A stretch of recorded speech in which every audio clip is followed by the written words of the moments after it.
ಇವತ್ತು ಬಾಬಾ ಸಾಹೇಬ್ ಅಂಬೇಡ್ಕರ್ ಅವರ ಹೆಸರಲ್ಲಿ ಯಾರ್ಯಾರು ಮೀಸಲಾತಿ ಪಡ್ಕೊಂಡು ಅವ್ರ ಹೆಸರಲ್ಲಿ ರಾಜಕೀಯ ಆಗಿರ್ಬೋದು, ಸರ್ಕಾರಿ ಕೆಲಸ ಆಗಿರ್ಬೋದು, ಲೋನ್ಗಳು ಪಡೆದಿರ್ಬೋದು, ಯಾರೇ ಆಗಿರ್ಬೋದು, ಇವತ್ತು ಏನಾಗಿದೆ ಅಂತ ಪರಿಸ್ಥಿತಿ ಈ ಬೊಂಬೆಗಳ ಥರ ಆಗ್ಬಿಡವ್ರೆ ನಮ್ಮವರು.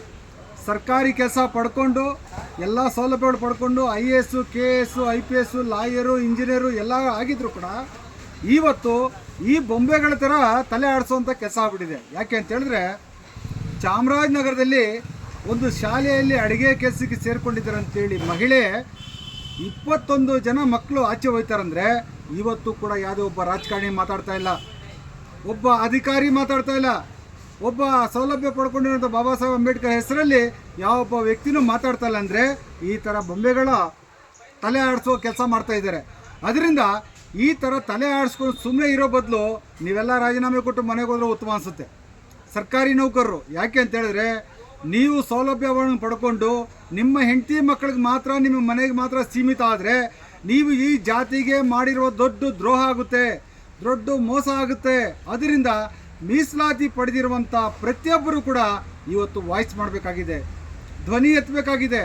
ಚಾಮರಾಜನಗರದಲ್ಲಾಗಿರುವಂಥ ಘಟನೆ ಆಗಿರ್ಬೋದು, ಕುಂದಾಪುರದಲ್ಲಾಗಿರುವಂಥ ಮಹಿಳಾ ಪೊಲೀಸವ್ರನ್ನ ದೇವಸ್ಥಾನಕ್ಕೆ ಸೇರಿಸಿ ಇರೋದನ್ನ ದೂರ ಮಾಡಿರೋದು ಆಗಿರ್ಬೋದು, ಎಲ್ಲ ವಿಚಾರಗಳನ್ನು ಇವತ್ತು ಬಾಬಾ ಸಾಹೇಬ್ ಅಂಬೇಡ್ಕರ್ ಹೆಸರಲ್ಲಿ ಪಡ್ಕೊಂಡಿರುವಂಥ ಮೀಸಲಾತಿಯ ಅಧಿಕಾರಿಗಳೆಲ್ಲರೂ ಈ ರೀತಿ ತಲೆ ಆಡಿಸ್ತಾ ಇದ್ದಾರೆ. BBMPL ಆಗಿರ್ಬೋದು, ರಾಜ್ಯ ಆಗಿರ್ಬೋದು, ಕೇಂದ್ರ ಆಗಿರ್ಬೋದು, ಎಲ್ಲದರಲ್ಲೂ ಅಷ್ಟೇ ಹಿಂಗೆ ತಲೆ ಅಲ್ಲಾಡಿಸ್ತಾ ಇರೋದು. ನೋಡ್ತಾರೆ ತಲೆ ನೋಡ್ರಿ, ಮಹಿಳೆಯರಾಗಿರ್ಬೋದು, ಪುರುಷರಾಗಿರ್ಬೋದು, ಬಾಬಾ ಸಾಹೇಬ್ ಅಂಬೇಡ್ಕರ್ ಋಣದಲ್ಲಿರುವಂಥ ವ್ಯಕ್ತಿಗಳೇ ಈ ರೀತಿ ಇರೋದು. ದಯಮಾಡಿ ಸ್ವಲ್ಪ ಆದರೂ ನಿಮ್ಮಲ್ಲಿ ಏನಾದರೂ ಬಾಬಾ ಸಾಹೇಬ್ ಅಂಬೇಡ್ಕರ್ ಅವ್ರ ಮೇಲೆ ಅಭಿಮಾನ ಇದ್ದರೆ ಇಷ್ಟು ಕೆಲಸ ಅಂತೇಳಿ ಈ ಜನಕ್ಕೋಸ್ಕರ ಮೀಸಲಾಗಿಡ್ರಿ. ಆಮೇಲೆ ನಿಮ್ಮ ಕುಟುಂಬವನ್ನು ನೀವು ನೋಡ್ಕೊಳ್ಳಿ, ಬೇಡ ಅಂತ ಹೇಳ್ತಿಲ್ಲ. ಆದರೆ ಇವತ್ತು ಈ ಜನಾಂಗಕ್ಕೆ ಅವಮಾನ ಆಗ್ತಿದ್ರು ಕೂಡ ವಾಯ್ಸ್ ಮಾಡಿದ್ದೀರಾ, ಧ್ವನಿ ಎತ್ತಿದ್ದೀರಾ, ಸುಮ್ಮನೆ ಇದ್ದೀರಲ್ಲ. ಅದಕ್ಕೆ ಬಾಬಾ ಸಾಹೇಬ್ ಅಂಬೇಡ್ಕರ್ ಅವರು ನನ್ನ ಜನ ಮೂಕ ಜನ ಅಂತ ಹೇಳಿದ್ದು ಆವತ್ತೇ 1930ರಲ್ಲಿ ಮೂಕ ಜನ ಅಂತ ಹೇಳಿದ್ದು ಇಂಥವ್ರು ನೋಡ್ಕೊಂಡು ಈ ಥರ ತಲೆ ಆಡಿಸ್ತಿರಲ್ಲ, ಇದನ್ನು ನೋಡ್ಕೊಂಡು ಹೇಳಿರೋದು. ಈಗಲಾದರೂ ಬಾಯಿ ಬಿಚ್ಚಿ, ಈ ಜನರಿಗೆ ಅನ್ಯಾಯ ಆಗ್ತಿದೆ, ವಾಯ್ಸ್ ಮಾಡಿ. ನಿಮ್ಮನ್ನ ಸರ್ಕಾರಿ ಕೆಲಸದಿಂದ ಯಾರು ತೆಗಿಯಲ್ಲ, ರಾಜಕೀಯದಿಂದ ನಿಮ್ಮನ್ನ ಯಾರು ಓಡಿಸಲ್ಲ, ನಿಮ್ಮ ಏನು ಸೌಲಭ್ಯಗಳು ಪಡ್ಕೊಂಡಿದ್ರೆ ನಿಮ್ಮನ್ನ ಯಾರಿಗೂ ತಡೆ ಮಾಡೋಕ್ಕೆ ಬರಲ್ಲ. ಎಲ್ಲರೂ ನಿಮಗೆ ಏನಿದೆಯೋ ಅದೆಲ್ಲ ನೀವು ಪಡ್ಕೊಳ್ರಿ. ಆದರೆ ಈ ಸಮುದಾಯನ ಕಾಪಾಡುವಂಥ ಕೆಲಸ ಮಾಡಬೇಕು.